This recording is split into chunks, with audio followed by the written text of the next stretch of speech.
Amen.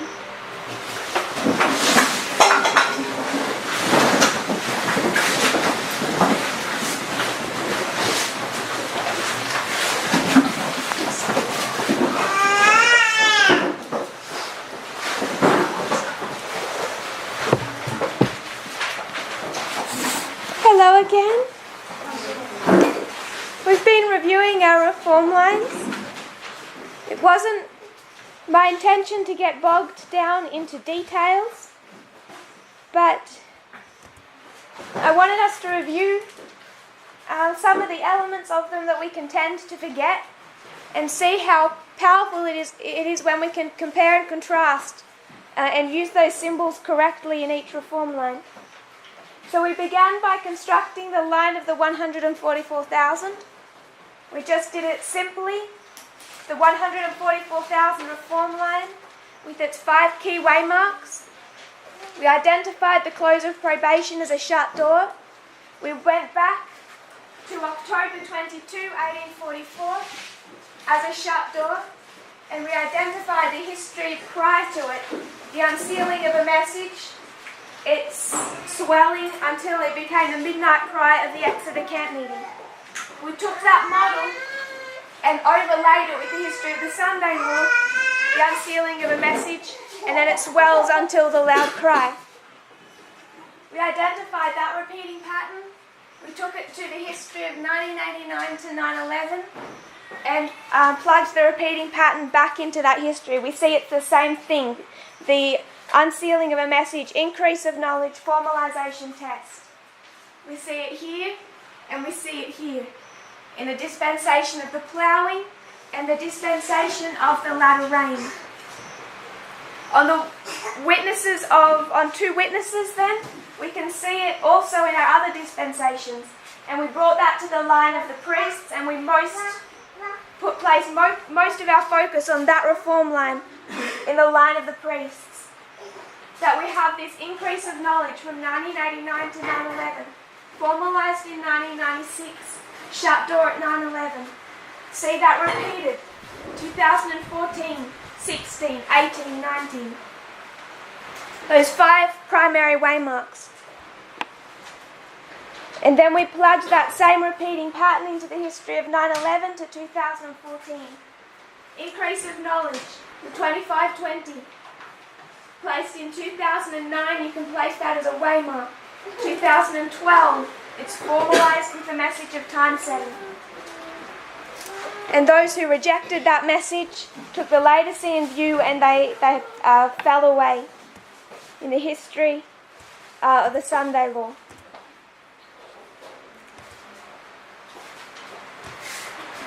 So we wanted to review the symbols that we take to this repeating pattern.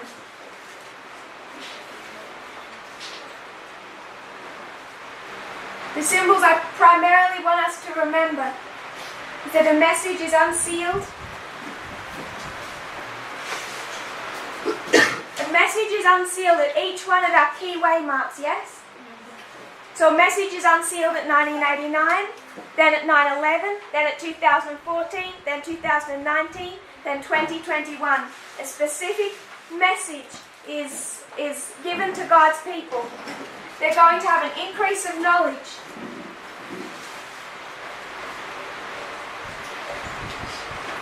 On that message, it's going to be formalized,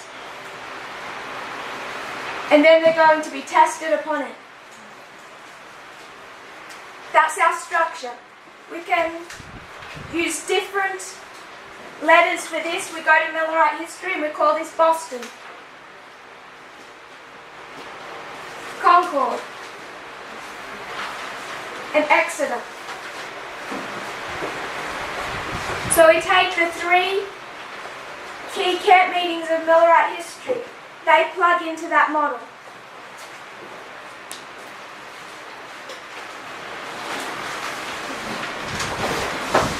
So whenever we have a reform line, whether it's 144,000 priests, Levites, Nethinims, or whether we want to go back to the lines of Christ or Moses, we're looking for 5 key waymarks.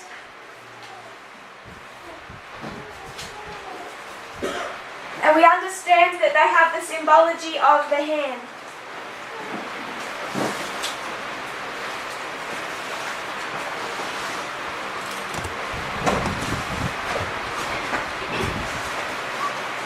We went to all of our different dispensations, specifically those relating to the priests, and identified that what we can take from these 3 camp meetings. So Concord, what do we take from Concord? My sister. Sorry, loudly? An agreement or unity. An agreement or unity. So wherever we see Concord, we expect to see agreement or unity, yes? Concord, we went to 2 Corinthians chapter 6, verse 15. What concord hath Christ with Belial? So concord becomes a symbol of this unity, agreement.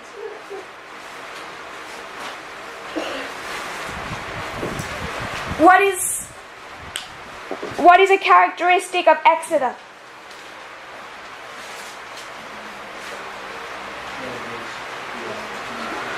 Characteristic of concord is you expect to see unity or agreement.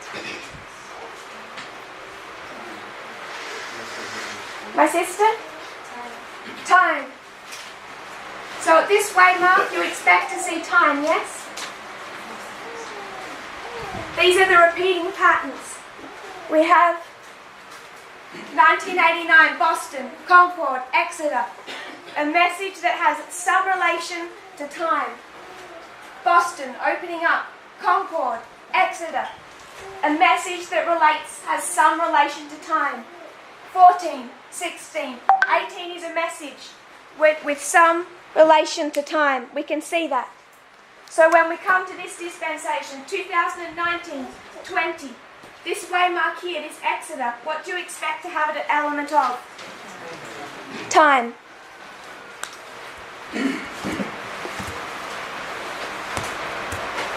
So we took this pattern, and you would see this pattern in every one of these 4 dispensations of a reform line.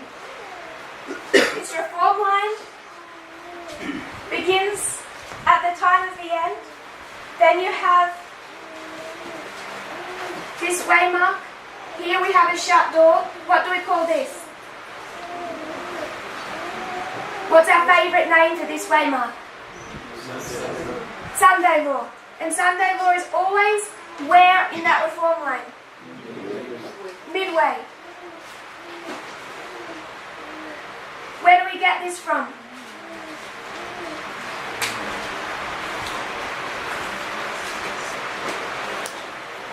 My sister, where do you get this from? This Waymark is midway. We can see it in the structure, but why would we call Sunday law midway?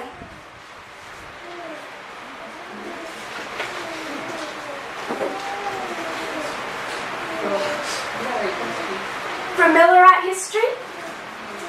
What date?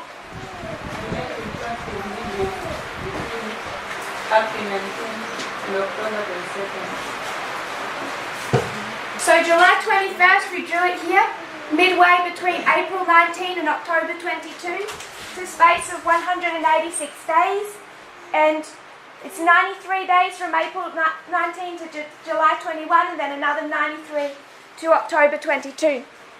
So we have July 21st as being midway, and that was significant for the Millerites because they know that they're tracing the parable of the 10 virgins. And they understand that when they come to July 21, a cry is raised. And what's the cry? The bride is coming, go ye out to meet him. The cry Samuel Snow makes at the Boston camp meeting. So they identify the cry beginning here, yes? The cry begins here, but when do we mark the midnight cry?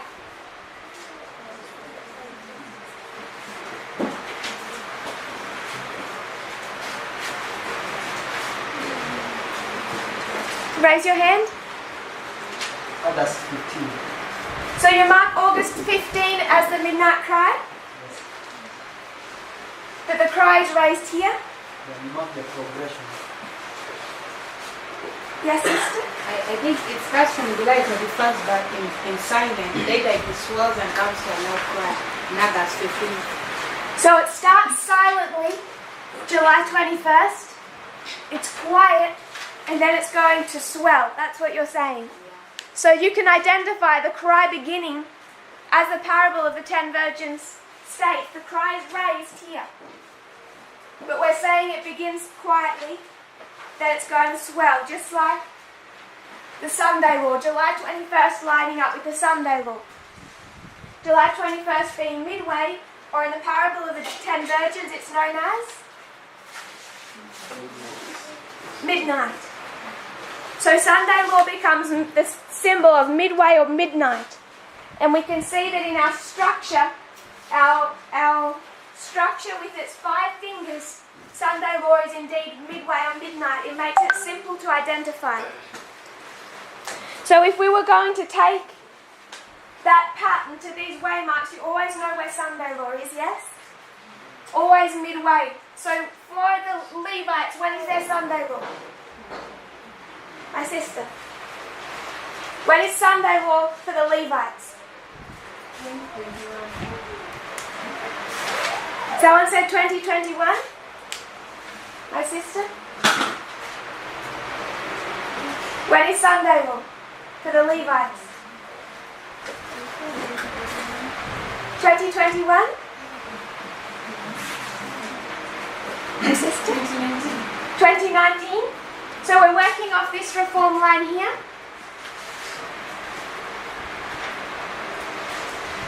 Without even having to identify all of the waymarks, why do you say 2019? It's the midpoint? Yes. So they have their time at the end. This would be 1989. This would be 9/11. And this would be 2014 or Sunday law, close of probation, second advent. Is that okay? Sunday law for the Levites lining up with 2019? Or you don't quite understand? That moved too quickly. If we were to do the line of the Levites, they're just a fractal of the 144,000, yes? So you're going to place 1989 here, they begin their ploughing.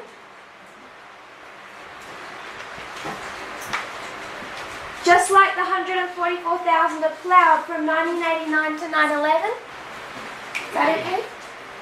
Then they're going to experience their early rain.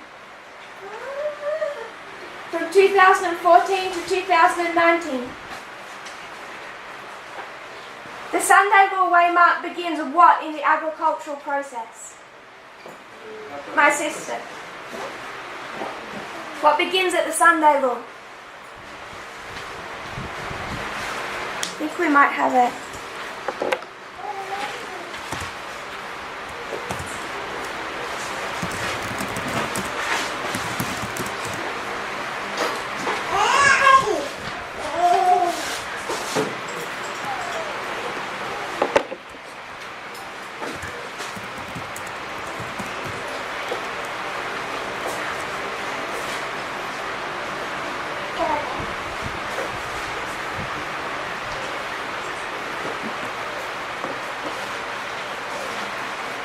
If we were to go to 3SM,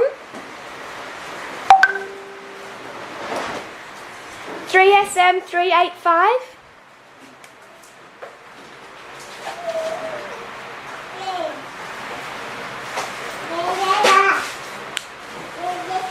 and it has paragraph 1 to 3, but we'll focus on paragraph 3. I'll paraphrase it. All it tells us is all the struggles to carry our appeals to the highest authorities in our land, however earnest and strong and eloquent may be the pleas in our favour, will not bring about that which we desire, unless the Lord works by his Holy Spirit in the hearts of those who claim to believe the truth. Paragraph 2. It's the title of this, the title of the paragraph, Laws to Exalt the False Sabbath. We are to be ready and waiting for the orders of God. Nations will be stirred to their very center. Support will be withdrawn from those who proclaim God's only standard of righteousness, the only sure test of character. And all who will not bow to the decree of the national councils and obey the national laws to exalt the Sabbath instituted by the man of sin to the disregard of God's holy day will feel not the oppressive power of papery alone, but of the Protestant world, the image of the beast. The great issue so near at hand will weed out those whom God has not appointed, and he will have a pure, true, sanctified ministry prepared for the latter rain. So we understand on the line of 144,000, this is ploughing from 1989 to 9/11. It is early rain from 9/11 to Sunday Law, and then this Sunday Law crisis begins the outpouring of the latter rain. If that's okay? So when we come to the line of the Levites, they're ploughed from 9/11 to 2014.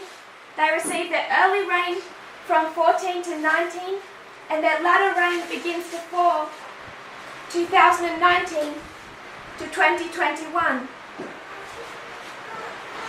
And from 2021 begins their harvest. So Sunday Law on the line of the Levites is 2019. We can see that from the model of agriculture, but we can also see that directly from the structure itself, being the midway point of our hand.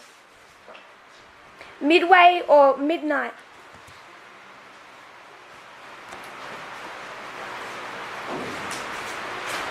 So this is the structure we have for a whole reform land.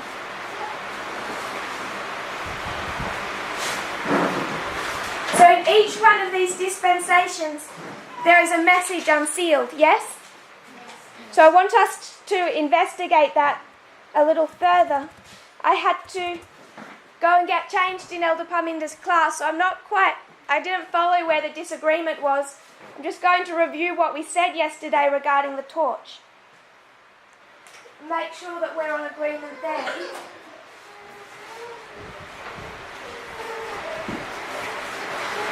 Let's say this is the line of Moses. We come to the time of the end. Now there's a prophecy that brings you to the time when Israel was to be delivered from Egypt. What is that time prophecy? Yes. 400-year time prophecy. Can someone take us to a verse? My brother? Genesis? 15? Verse 13 to 16.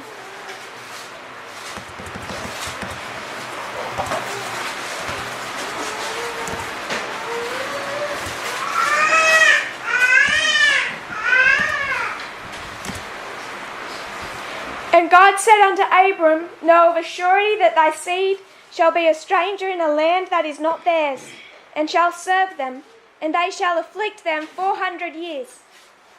And also that nation whom they shall serve will I judge. And afterward shall they come out with great substance. Verse 16, but in the fourth generation they shall come hither again. So there's a time prophecy that's extending 400 years. It's going to take them to the deliverance. I don't want to be specific about waymarks or dates, but you come into this history of Moses, and what does Moses say to them? What does the first angel always say? Fear God. Give him glory, for judgment is come. I'm looking for another phrase. I'm looking of a literal deliverance. At first Moses expects to literally deliver them. But God is going to teach him how he should do it. Moses expects to literally... Why does Moses expect to literally deliver them? I think how he was brought up in Egypt. he understands that he's a new military man, so he's well prepared to literally deliver them. I think most of the children of Israelites most of them knew that time prophecies that a deliverer would come in that time period to take them out of the land of captivity. Because God had foretold it to Abraham.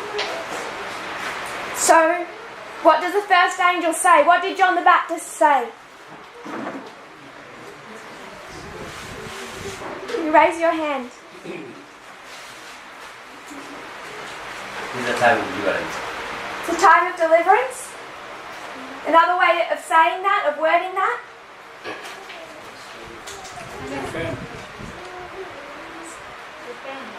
Repent?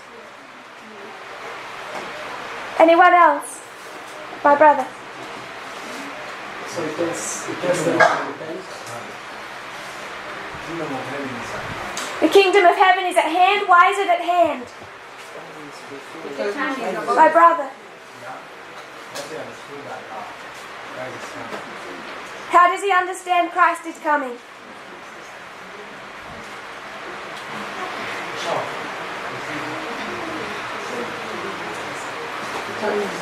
The time is fulfilled. That's the phrase I was looking for. What does John the Baptist say? The time is fulfilled, or the time is at hand. The time for what?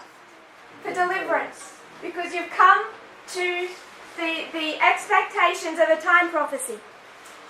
So Moses, whoever else is looking at this, studying this, Moses is going to say the time is fulfilled. He knows that Israel is to be delivered. He has his own ideas about how that deliverance should take place. But that's essentially what he's saying. So he comes into this history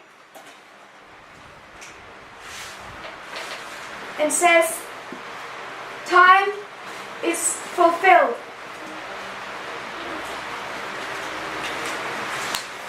So if we were going to talk about a torchlight, where do you want to place the torch?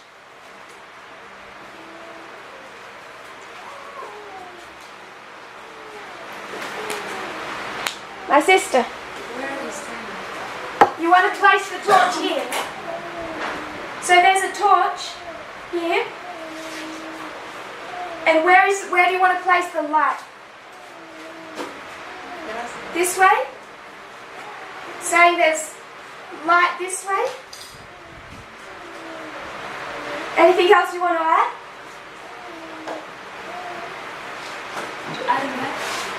Okay, it's like at the first, it also was prophesied. Then, when it says time is fulfilled, it's when the prophecy is fulfilled. Like it's not happening. So, what has been said is coming to real life. That's what I think. Anyone else? Does anyone disagree with placing the torch here? My brother. I agree, but I'm saying that the torch is looking backward, it's eliminating the past history. So you want to put the torch backward? You're saying it looks like this. So you don't agree? So we have one person say it looks like this and another say it looks like this. I have a different view. I would put my torch reflecting forward and then backward. So this is option 1. This is option 2. Option 3. We have a torch.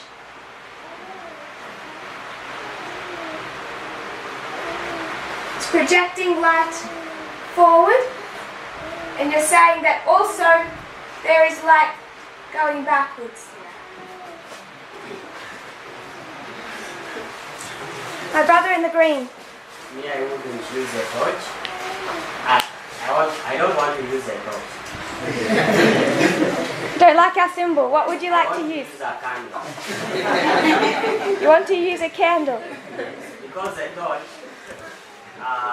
will not give me a clear meaning, because I'm still keeping constant your point of yesterday that the light, once we give a light, it shed in front, but it flashes backward also somehow.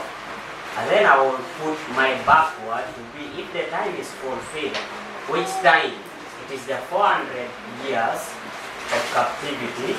So what is now in front that the light is shedding, it's coming out of what? Egypt, going back to the promised land. So if I put a torch, it will not give me a clear meaning.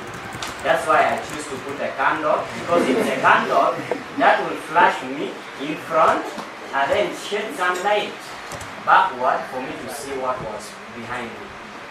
That's my view. So you want a candle? Yes. You're saying that it projects light equally everywhere.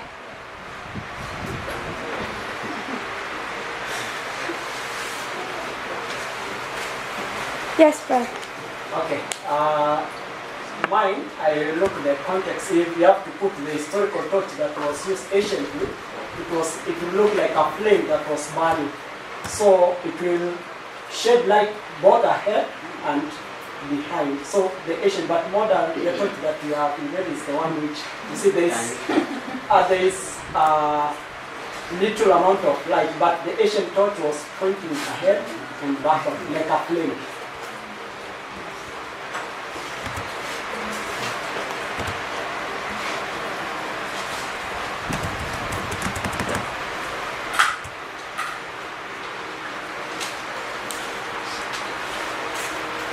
So I suppose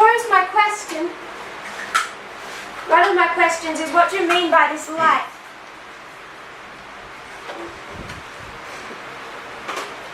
What does that light represent?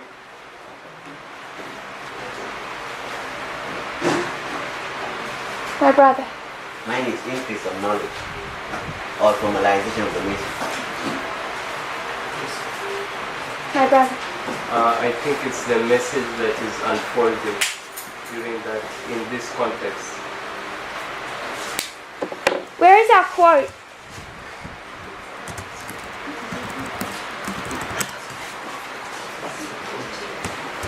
The quote that was given earlier. CET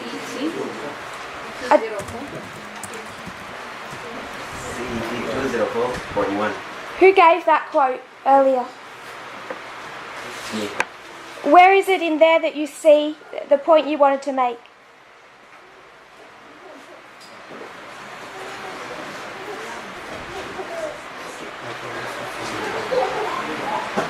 I did not give that quote in order to complete what I was saying now, but I was told that where can you get the quote that can illustrate what is being said by these people. So I gave that quote. But I can also see my point in that quote in the sense that the quote is telling us, is reviewing our past history and our present. I can say, praise God, Christ is our leader, and there's no worry for future if we understand better the past. So I'm saying also in that time period, John the Baptist have understood the fulfillment of the time in 4 AD, and that message is the one that is being opened up to the Jews in order to recognize what has happened in the time of the end. So this is how I can relate my view with what is in the quote. So having understood the time of the end, they are going to understand what is going to happen next. What is Tess that is going to establish the future. So this wasn't the quote that I was thinking of when we discussed this yesterday. And I can't immediately find it, so we're going to come back to it tomorrow once we have the quotes. But I just want us to think about, we used Moses. One of the reasons I used Moses was because there's nice quotes where she talks about the period of darkness. Prior to the birth of Moses, they're in a time period of darkness. So I want us to think about this and what we mean by the light, or the opening up of the light, and how it's transmitted. But we also can overlay with this model, if we were to talk about our past dispensation, 2014, 2016, 2018, 2019. What's the focus of the Midnight Cry message? Is it like this, where we're pointing only forwards? We're just going to highlight the future. Is it like this, where we're just looking backwards and we're going to understand 1989, 1996, 2014, 16, etc.? Is it like this, where it's focused forwards, and some is reflected backwards? Or is it all-encompassing? Is it projecting light in every direction? So I want us to think about what the light is and the focus of the message as it opens up in each dispensation. And we need to get that right, because that pattern, that one dispensation, is what we will see in every single one of them. It's what we're to expect in our own dispensation now that we're in the time period of the harvest.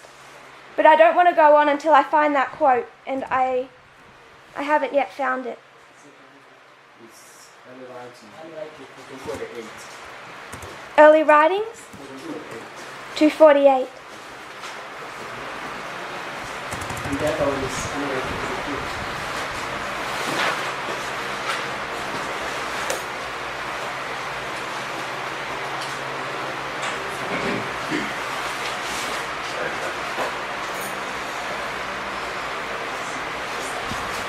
I don't immediately see that, so I'll keep that saved and we'll come back to that tomorrow. So we'll come back to this. If you keep that in mind, I'll leave that on the board. This is our repeating pattern.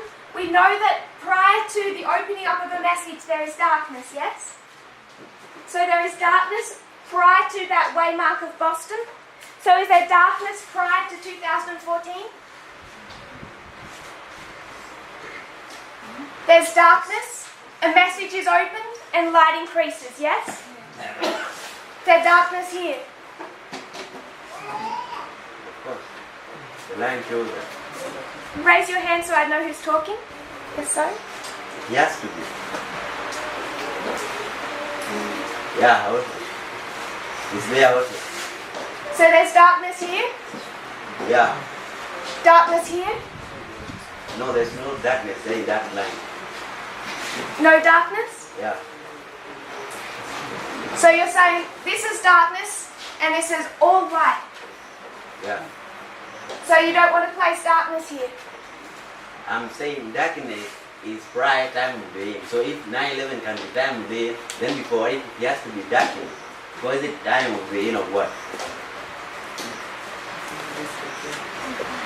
Your last sentence? I'm saying time of the end is preceded by darkness, isn't it? So if 9/11 is time of the end, then it has to be preceded by darkness in order to keep that principle. So only prior to the time of the end is darkness. So there's darkness here, and then you're happy that here, the time of the end, 1989, light increases, and now no more darkness. No, I'm not saying that. You just said. I say the light has to eliminate the darkness, and now to begin to see in the darkness what are the things that they have never been seeing before because of lack of knowledge. That's what I'm saying. So there's no darkness after the time of the end. To those who are seeing, they are not affected again by darkness. But those who have closed their eyes, they are still in darkness. That wasn't my question. Anyone else? I think there is darkness in that the second Waymark, which is in 11, means there's darkness concerning the message of time. Now then it is revealed, which increases in 2009 until 2012. Then there is darkness in 2014 concerning the message of Sunday dawn. And again, 2018, it goes like that, I think. So you think there's darkness before the time of the end, Yes. and then light increases? Yes. But that message, which has been received.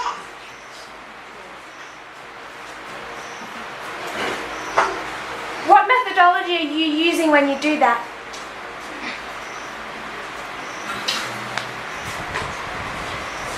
Just taking the principle that since we have understood or we will understand that message which has been revealed at the time of the end, when another message comes, it means we had no light concerning that specific message. So we were in darkness. Did we have no light on time prior to 9/11? No light on time. Does everyone agree with that?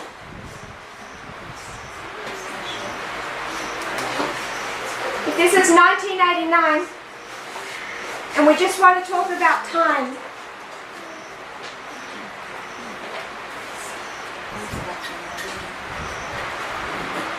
this one subject, there's darkness. You want to place the darkness here. In this dispensation, in the dispensation of the ploughing, do we have any time element to that message? Yeah. Would you agree that there's a time element Yeah. in here? What is that element saying? What's said regarding time in this history?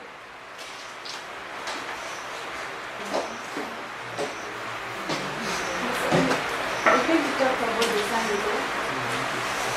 So it's saying that there's going to be a Sunday law.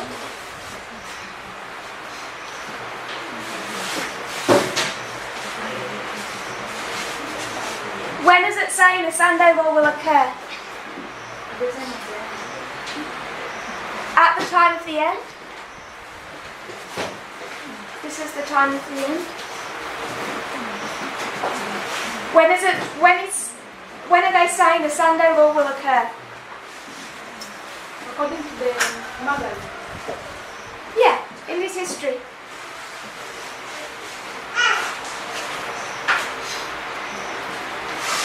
Anyone? I think the point there is the time of the end magazine. When is it saying the Sunday law will occur? No, I'm not adding what you are saying. I'm answering your question that... My question is, when is it saying the Sunday law will occur? That's my question. In the future. We've known that for 200 years. Not quite. 150 years. Imminently?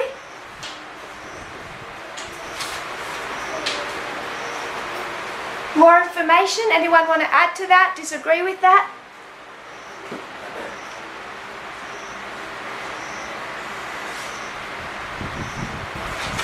No one else?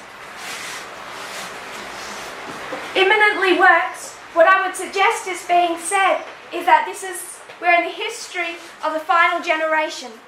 So it's going to happen in your lifetime. Does that make sense? So we have a time element introduced. I know it's not specific, but we can stand up in this history and say the Sunday law is going to happen in your lifetime. If we were to go back to the message of Paul, what is he saying to people? Settle down, build your houses. Don't look for it. It's not going to happen. The 1260s to occur. We know that Paul couldn't give a specific message of time.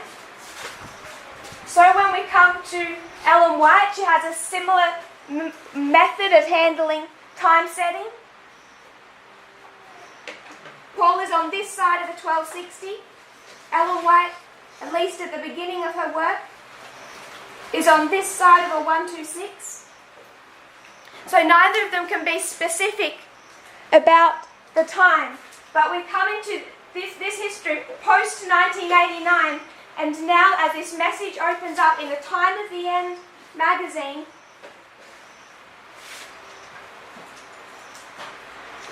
we know that we're now in the final generation of Earth's history. The Sunday law will happen in our lifetime, and it's imminent. Are we doing that well? We're predicting the Sunday law well.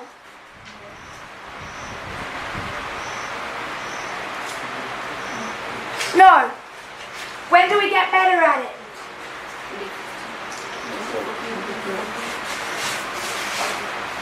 So in 2012, Now we're predicting. How are we doing? Better? We're improving? Predicting 2014, do we know about fractals? Do we know what the Sunday law looks like?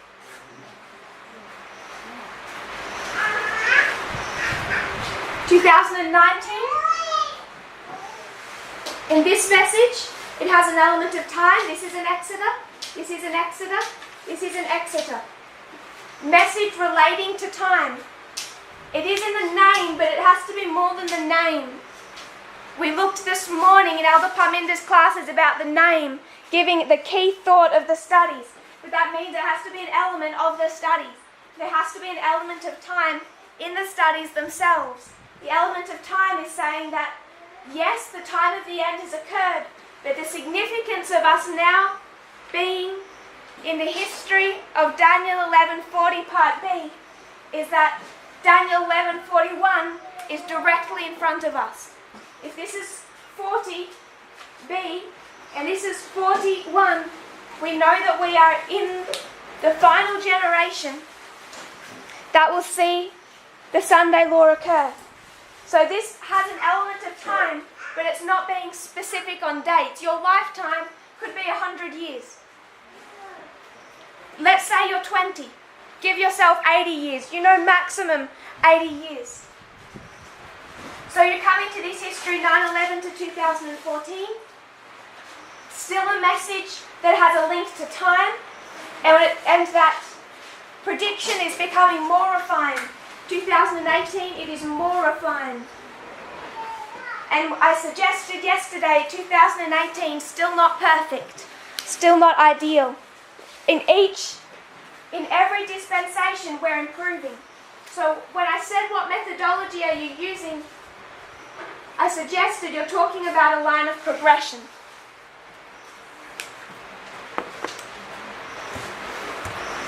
So coming back to our symbols, our repeating pattern, our 5 key waymarks, we looked at particularly the line of the priests. What we studied yesterday, I'm starting to feel that people don't all agree with that, so we'll revisit yesterday. We said that the message focuses forward. Whether we're using the symbology of an eye, or a candle, or a torch, it's the same thing. So everyone that doesn't agree with the torch shining forward, you don't agree with this. I just want you to note that. You no longer agree with what we discussed yesterday. So we need to revisit that. We said yesterday at Exeter, at that waymark, the key projection is forward. 1996 still forward, 12 forward, 18 forward. We know if we went to Millerite history, the Exeter camp meeting, the bridegroom is coming. Coming is a future waymark, October 22, projecting forward. But once we've investigated that, I can see that not everyone is settled. We'll revisit tomorrow with quotes. We looked at Concord. Concord in all of these waymarks. The first within that dispensation, the increase of knowledge having the symbology of Concord. We went to the 273 from Acts 27.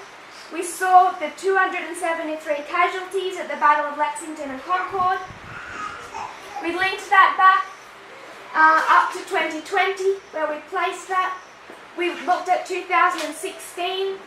The Concord, we talked about Concord Management and Consulting, the Concordia Summit. We talked about Concord as the death decree. So we just looked at some witnesses for that waymark to have the symbology attached to it of Concord. And where we finally left off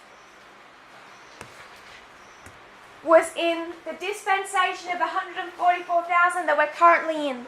We asked the question, how many dispensations are we in? My sister in the blue, how many dispensations are we in? 2.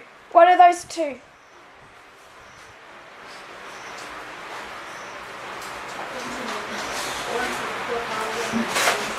$144,000 in the priests. So as of recently, a couple of months ago, we would have said we're in this dispensation, and I know we've moved on. We've moved on from this dispensation of the latter rain. But what is the key message in the dispensation of the latter rain? What is the testing message?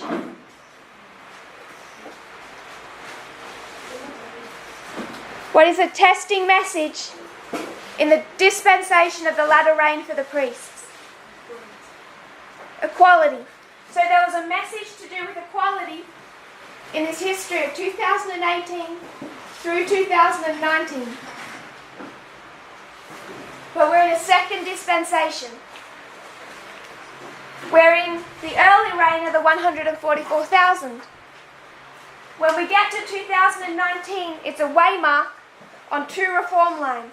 So there was a message for one reform line, the priests. The message for the priests related to equality. The message to the 144,000 related to the Sunday law. So back to back, because we're in these 2 dispensations and this one waymark that intersects all of them. It's the first waymark that we've had that intersects priests and 144,000 since 2001. First time in 18 years. So now that we have a waymark that intersects both 144,000 and priests, we have a message for both. This is the understanding of equality, 14 to 19. This, on the line of 144,000, is the increase of knowledge or concord, and it relates to the Sunday law. So the people that leave this movement, that reject this message, how many messages are they rejecting? 2. That's why people are falling or tripping over the message of equality, and they're tripping over the increase of knowledge of the Sunday law. Both were rejected, both have caused people to leave the movement. So it's been a test on 2 levels because of the nature of these 2 reform lines, both of which we are treading through. So I want us to look at our dispensation. Do we have any questions or thoughts related to that? 2019, a waymark in 2 different dispensations. My brother. I have also. Yes. So my question is that when we go to line of things, when we know that from 2014, that is people are being tested. How people are being tested in religion, but that is okay. So we know when we read 2019, that test in there. But coming to line of 104, you can see that the testing, when we mark them, you can see that it's from 900 to something else. But we have seen that since we came to 2019 to the increase of knowledge, then you see that there are other people who start failing the test. Could we say that at the end of the test, or there is another message which is going to continue? Because when we come, we see from that pattern that the testing is not a complete like that one of it's from 2014 to 2019. So I'm going to repeat your question to make sure I understand it, and you can tell me if I'm repeating correctly. You've seen that in 2019, and I just want to add this point, the issue of the Sunday law was not revealed in 2018. It relates to equality. In that respect, in its relation to equality, is part of the Midnight Cry message. But it opened up in 2019 because it is the increase of knowledge on this reform line, not this one. On that level, it is not part of the Midnight Cry message. Only as it relates to equality is it part of the Midnight Cry message. But the opening up of it is an increase of knowledge for the 144,000. The history of their early reign. So your question, I will reword, is there going to be another message that people are tested upon in this history of 9/11 to the Sunday law? This is 2019, 2021. And this is the 144,000 and the early reign.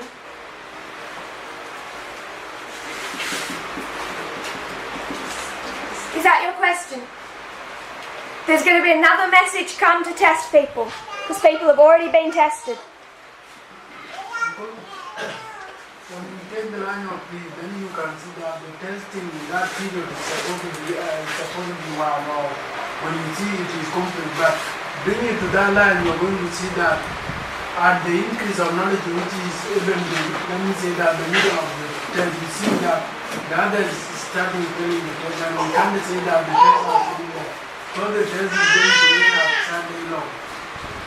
When we are marking the Dinko and Sunday long, this is where the test is going to end. Where do you want to place the test on this reform line? In this dispensation, where do you want to place the test? Okay, we know in that dispensation is the Pomeranian, and the Pomeranian is the message. So It doesn't have anything to do with form or rain, just structure. You could overlay this with ploughing, latter rain, harvest, anywhere. In this structure of a dispensation, where's the test?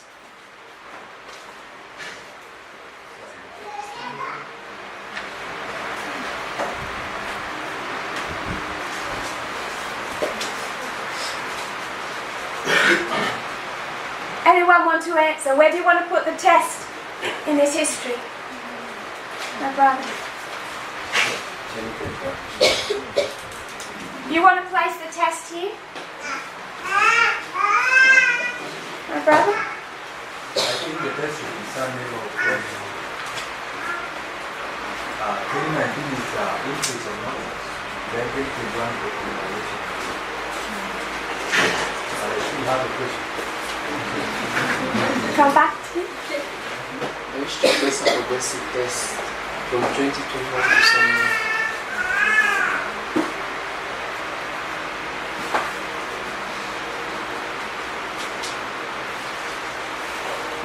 Anyone else?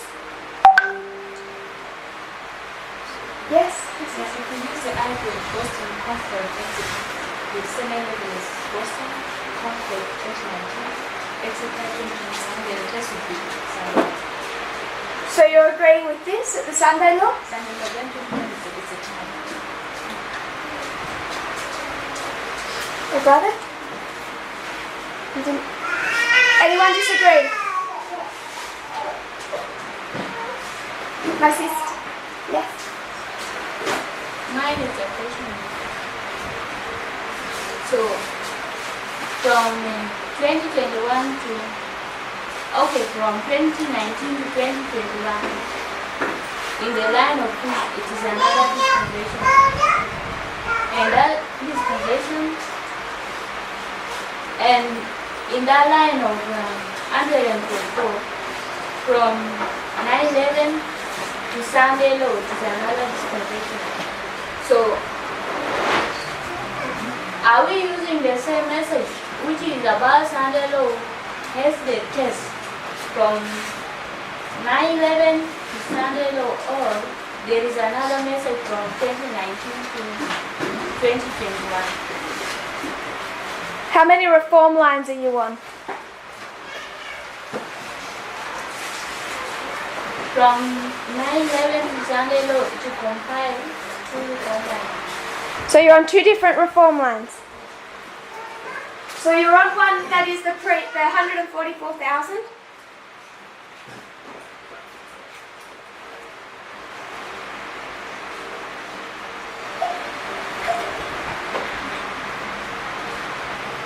So on this line you're here, and you're in early rain, yes?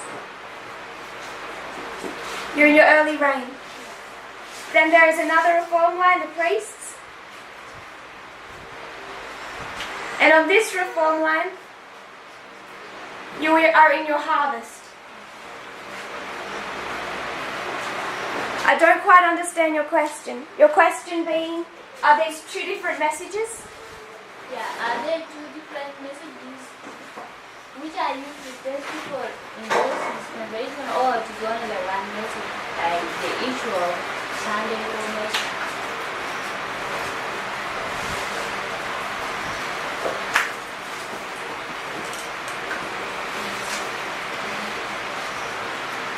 I want want to answer it this way. 144,000, a message opens up at 9/11, it's going to increase and swell, and where is it going to be formalized? It's going to be formalized in 2021. I'll expand this out. This is 2019, so this is the early rain, and this is the harvest. Early rain on the line of 144,000, harvest on the line of the priests.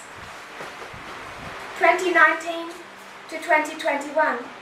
Where's the formalization?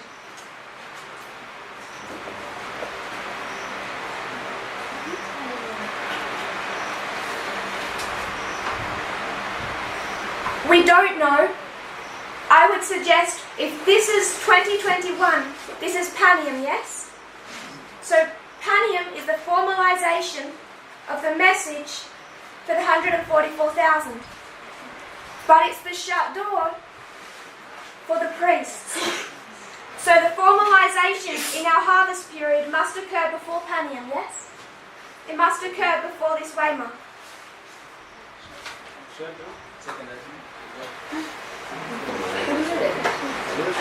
I'm just using this as a test. This is our pattern. Every single dispensation ends with a test. I know it's the second Advent. But I'm going to put a shut door at 9/11 for that dispensation as well, and it's not the close of probation.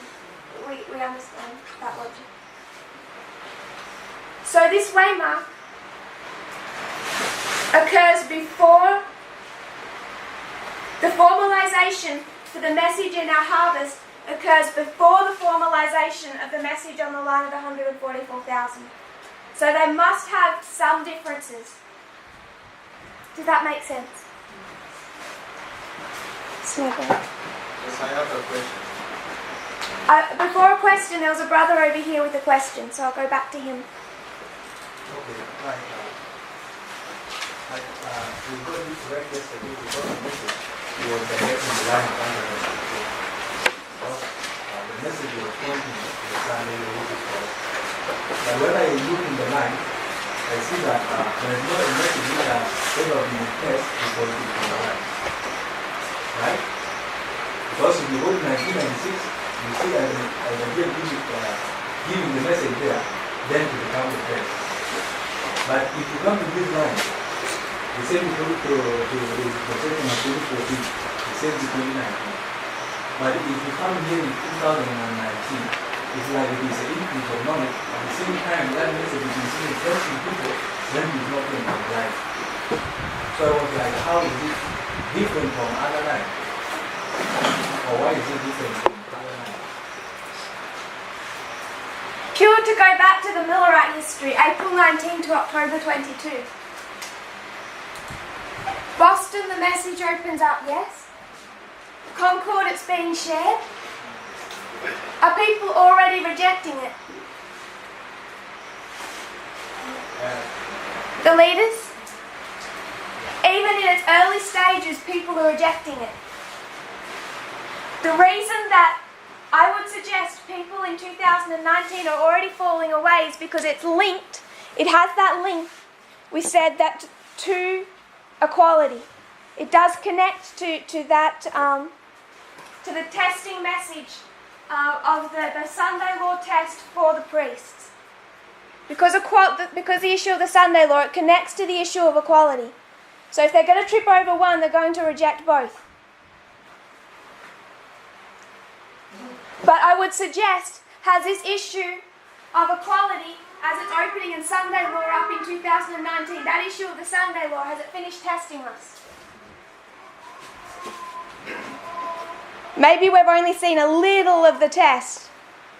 Maybe we should brace ourselves. If we are only at the increase of knowledge of the Sunday law, and people are already struggling, what about when it's formalized? We do not properly understand it. We do not fully understand it. So it has not finished, or it has not, for that dispensation, it hasn't really yet tested us. where we've stumbled over it is because it relates to equality. Does that make sense? It's this concept of this issue we have of juggling two concepts at the same time, juggling two reform lines at the same time, 144,000 and priests. And until you get to where they intersect, it all seems really simple. Now we start to need to refine how we consider these reform lines. I want to give us a further example of that without actually digging into this too far. I'm just going how much? Okay. So I'll erase some of this. I'll do it up here.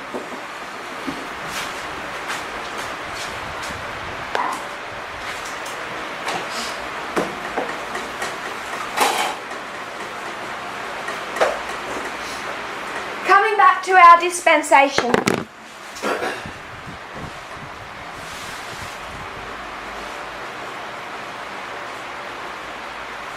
(2014), 2019. Give me some names for this Waymark. What do we call this? Everyone I heard said raffia. Why do you call it raffia?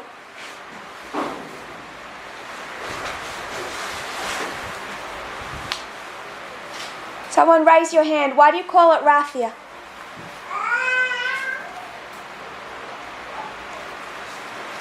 No one knows why they call it raffia. My brother. And when you look at the history, I think mostly that name comes from when the king of the south is the king of the north, the battle of Tess. Because it was called Rafa. Where we get that from. So where are you taking that from?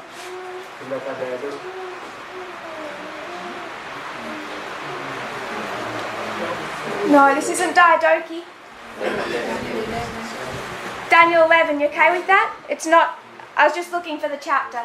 You went to something else. So you call it raffia because there's a battle in Daniel 11.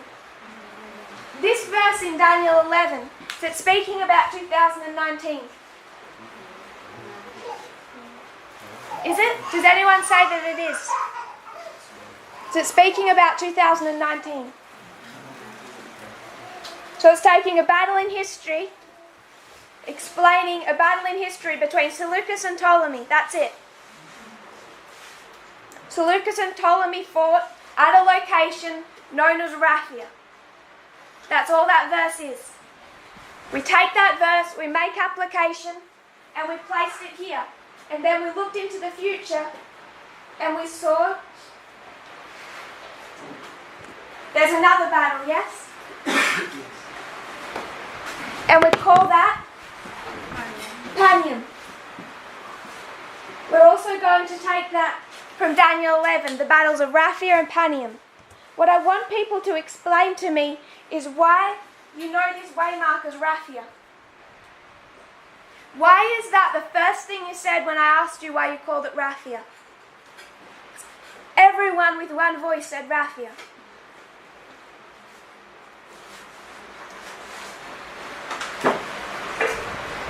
My brother. Application? Anyone else? When did we first discover Raphia and Panium? So back here in 2016, studies were done that said they didn't have the dates, they just said in the future is Raphia and Panium, two battles between the king of the north and the king of the south. We didn't have a date, did we?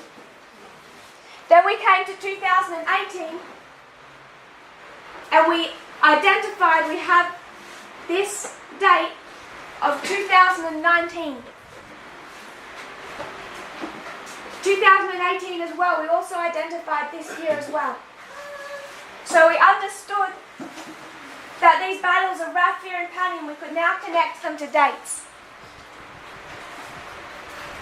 I know this sounds like a confusing question, but it's something that I think we seriously need to consider and investigate. Why was your first answer Raphia? Because we've taken that name Raphia, we've projected it onto this year, and that's its name.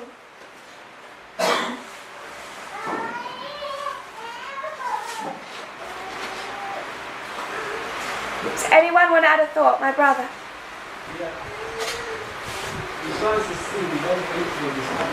If you can speak up, sorry, because you're right at the back.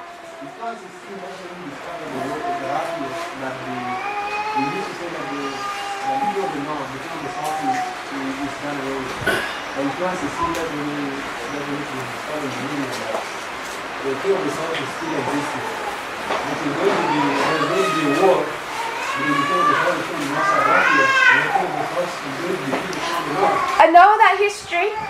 2016, we don't know the King of the South is coming back. That's what you're reminding us of. So it feels really significant. We have these two battles, Raphia and Panium. Why, when I asked you today, what is 2019, did everyone say it's Raphia?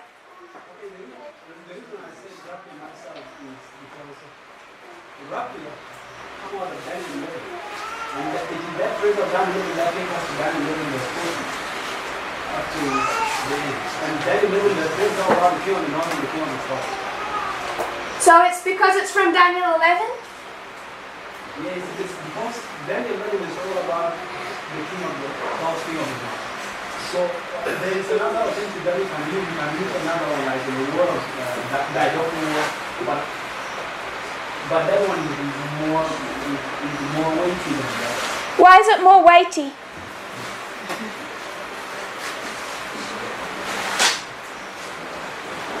Because when you see in Daniel 11 verse 41, we talk about the glorious man. And that glorious man, compared to Daniel 11 verse 16, that is the narrative of that war. We see that 11, we also see the glory. So we compare them and contrast them, we see that exactly the same. They are giving us the same. I understand. I can take you to the Diadochi Wars and 2 World Wars and do the same thing. Why are you saying this one is more weighty?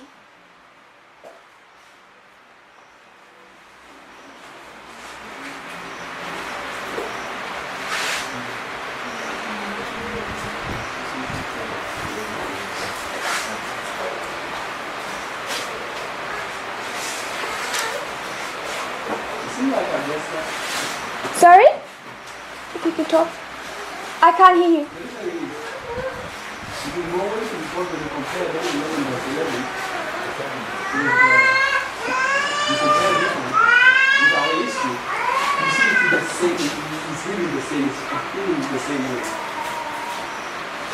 If you watch the videos of Kenya, we take the 4th Diadochi War, the War of Pyrrhic War, World War II, 3rd Diadochi War, and World War I. We take 5 wars and open up 1979 to the Sunday Law.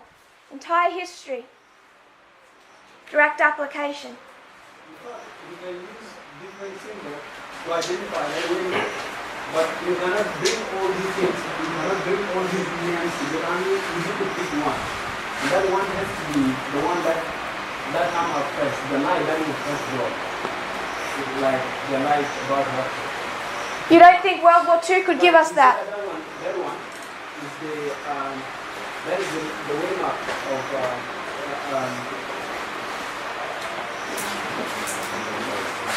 Ascalon. That's the Waymark of Ascalon. So you can also use Ascalon there. But the fact that we cannot use all these things together, we have to go past to the first symbol that we get out of the word of God. Do we? We have to. Can we not teach Ascalon without going through Daniel 11? No. Yes, we get Ascalon through Daniel 11, but that is not true. That is not like the way we get that. Because that one is it's just. We showed these 2 battles in Kenya without ever going to Daniel 11. Based on 5 witnesses. What? We showed Raphia and Panium We demonstrated 2019, 2021 on 5 witnesses without going to the Battle of Raphia in Daniel 11.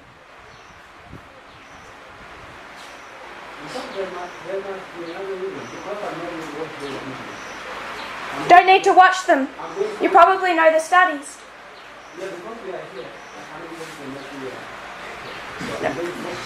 I want to know why you say this is more weighty.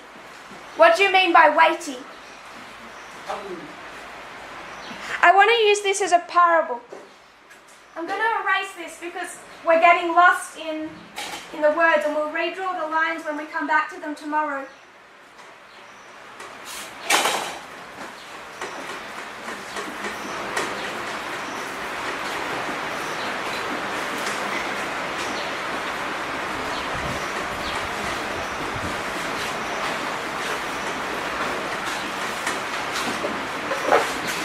If we were to take the history of the fall of Greece,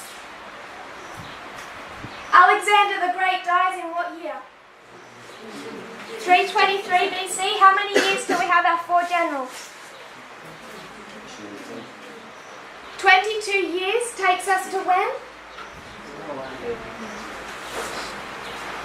301, and this battle is? This is Ipsus. This is Daniel 8:4. So 8:8, 11:4. You have 4 generals here. And in those verses, we can just focus on Daniel 11 because that's where we're wanting to go to. What does Daniel do? He takes us from the fall of Alexander, the breaking of the notable horn, until we have 4 horns. Does he give us any history in between? The notable horn is broken, 4 horns rise up. We're okay with that. So this is Daniel's story. He's going to take the death of Alexander. He's going to skip all of this history, take us straight to the Battle of Ipsus. After the Battle of Ipsus, around 297, who dies? Cassander dies. And then you have how many horns? So you have 1 horn, it's broken, you have 4 horns, and then in this history you have 3 horns. Lysimachus is conquered, and then how many?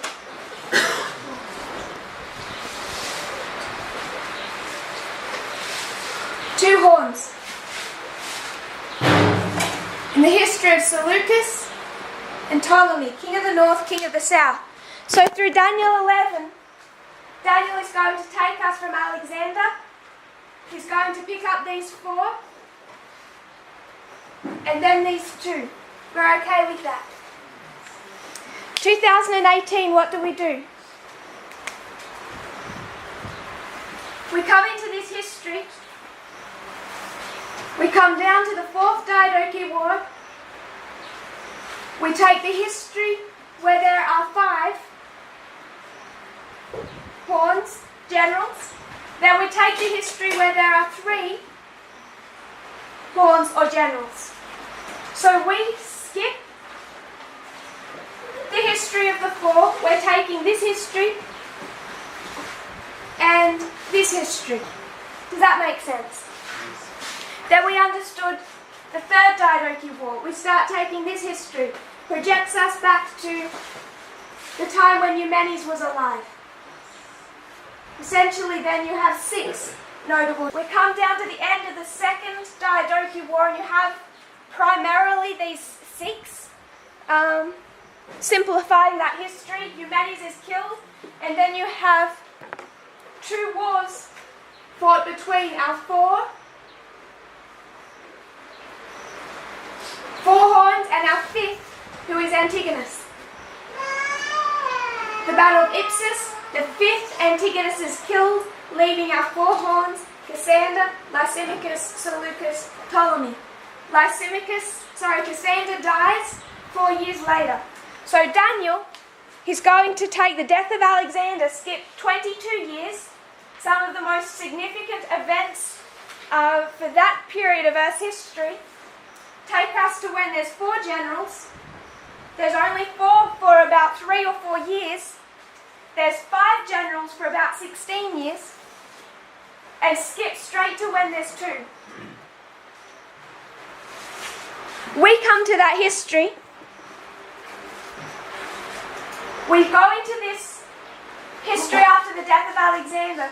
We pick it up, if we include the knowledge of World War I, Third Diadochi War, we pick it up at the death of the 6th. We go through the history where there are 5. We note the point where there are 4, and then we explain the history where there's 3. What methodology is this?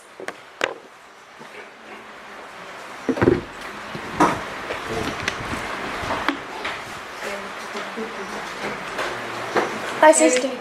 Cherry picking? Where do you cherry pick? In what methodology?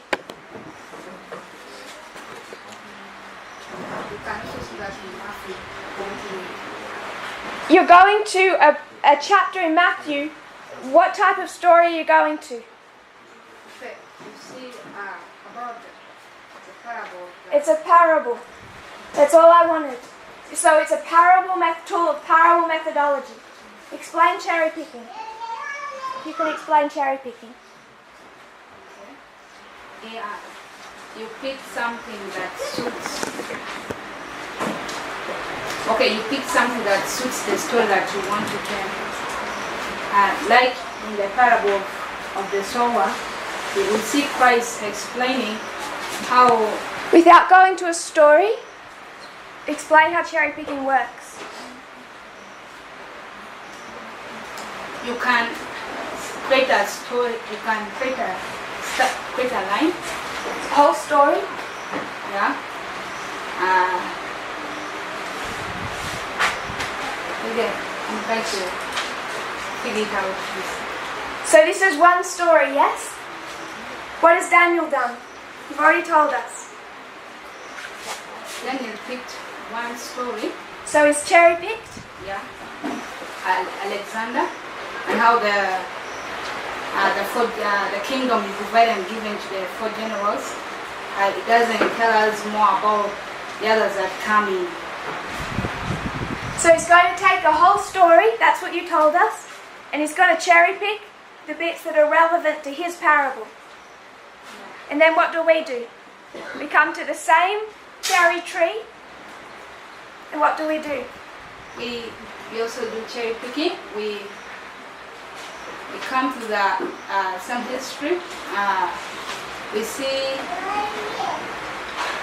the history of. So the division and fall of Greece. As it becomes divided, split apart, can never reunify. So we have one long story. Daniel goes into it, cherry picks what's relevant to his parable to make a point. He wants to give us a parable story where we have 4 winds. Then another where there's king of the north, king of the south. North wind, south wind. So he's giving us this model of geography that we can make application for in prophecy. We come to the same history, we cherry pick different events. So why then would we come to this history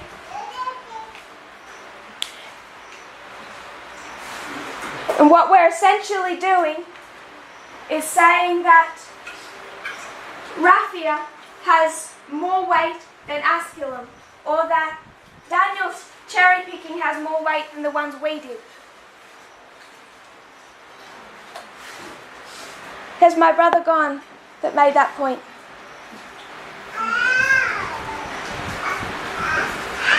So what do you mean by weight? He's gone? He left?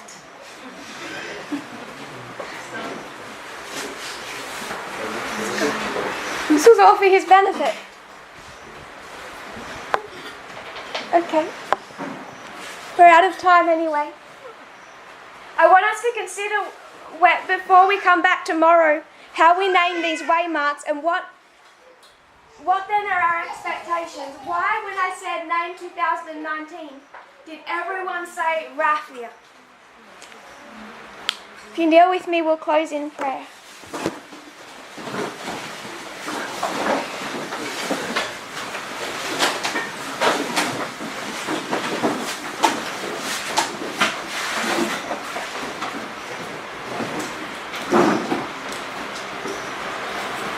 Dear Father in heaven, thank you for our blessings. Thank you for the light you've shed upon our pathway. I pray, Lord, that you'll give us more of an understanding. May we understand it as we should. Please don't leave us or forsake us. We know that on the lines that we are a history of success, and each one of us has an opportunity to be part of that. I pray, Lord, that you'll give us greater clarity and that we might be in unity on these subjects. In Jesus' name, amen.